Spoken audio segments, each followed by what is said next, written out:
Assalamualaikum warahmatullahi wabarakatuh. Perkenalkan, aku Vina Febri Heriani. Pada kesempatan kali ini, aku bakal ngejelasin gimana sih revolusi Indonesia di tahun 1945 sampai 1949. Dan aku di sini nggak sendiri, aku sama kakakku yang bakal diskusi berdua. Tapi sebelumnya, kakak pernah tahu nggak sih revolusi Indonesia itu gimana? Revolusi Indonesia aku pernah dengar sih, tapi sudah lama meninggalkan sejarah jadi bisa kali ya dijelasin lagi. Oke, nih aku mau ngejelasin pada 17 Agustus 1945 kan Indonesia merdeka tuh. Nah, itu tuh tapi kedaulatan Indonesia belum diakui sama Belanda ini.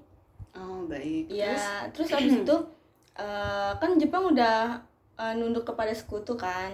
Nah, Inggris tuh ngirim pasukan AFNI ke Indonesia buat mengantarkan pasukan Jepang untuk ke negaranya.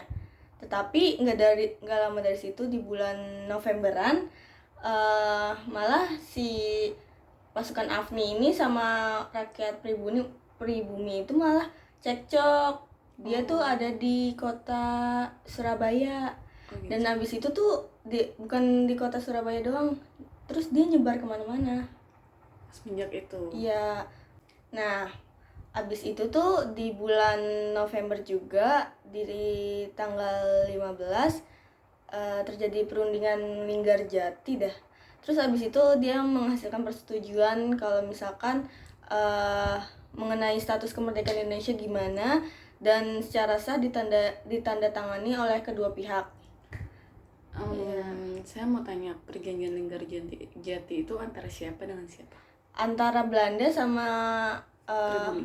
ya pribumi rakyat Indonesia. Oh, Kan itu kan pada saat itu Indonesia udah merdeka.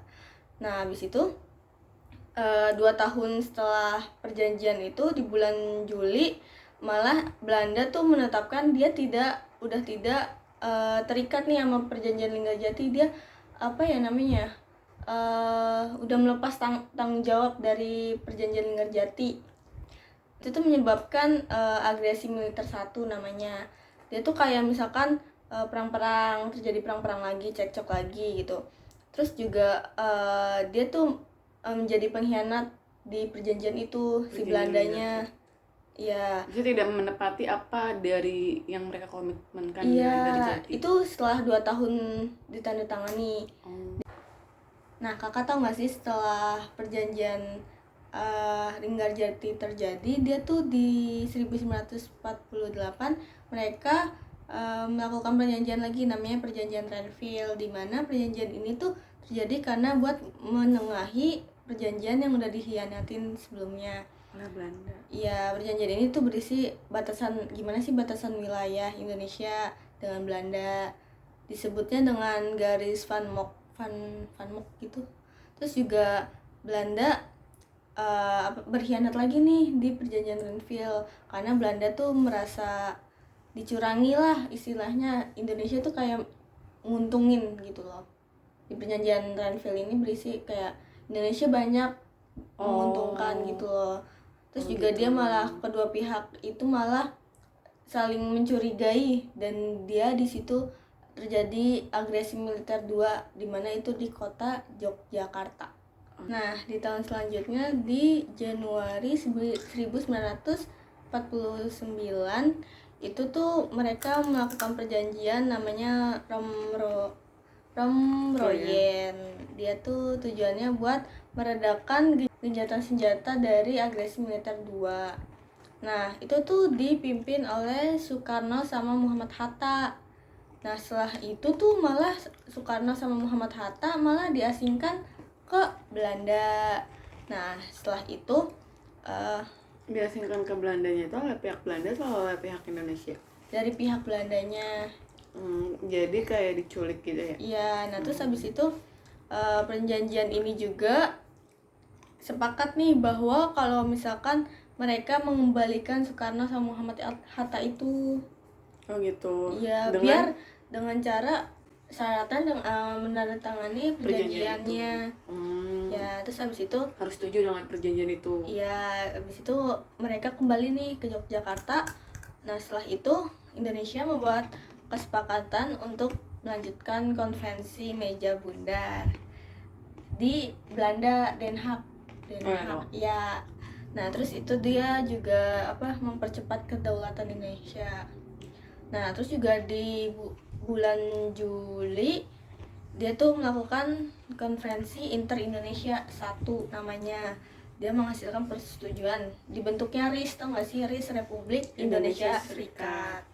Nah, itu tuh pada 30 Juli sampai 2 Agustus 1949. Nah, ada juga namanya konferensi Inter-Indonesia 2. Dia tuh membahas dan menghasilkan keputusan bendera RIS adalah merah putih, terus juga lagu kebangsaan Indonesia Raya, bahasa resmi bahasa Indonesia. Nah, ini nih puncaknya nih, pada 23 Agustus 1949 konferensi meja bundar tuh diadakan, Kak. Terus abis itu dia menghasilkan pengakuan Belanda ke kemerdekaan Belanda untuk kemerdekaan Indonesia sebagai Republik Indonesia Serikat. Nah, dari situ tuh Indonesia sama Belanda tuh udah diakuin kemerdekaannya. Nah, menurut kakak ini pelajaran sulit gak sih, dan terus gimana sih tanggapan kakak kalau kita belajar sejarah? Kalau menurut aku sih mungkin kalau kita secara detail mungkin sulit ya, cuman kan kita setidaknya tahu secara garis besarnya aja gitu. Gimana pun kan ya kita harus tahu lah di mana kita tinggal gitu, supaya kita tahu sejarahnya gimana. Gitu. Lebih mengamalkannya lah ya. Kalau dibilang sulit sih ya kita ambil cara gampangnya aja gitu. Yang penting kita hikmahnya tuh kita bisa lebih menghargai gitu dan lebih bisa mencintai Indonesia kita gitu. Oke, sekian saja pada kesempatan kali ini. Kurang lebihnya mohon maaf. Wassalamualaikum warahmatullahi wabarakatuh. Waalaikumsalam.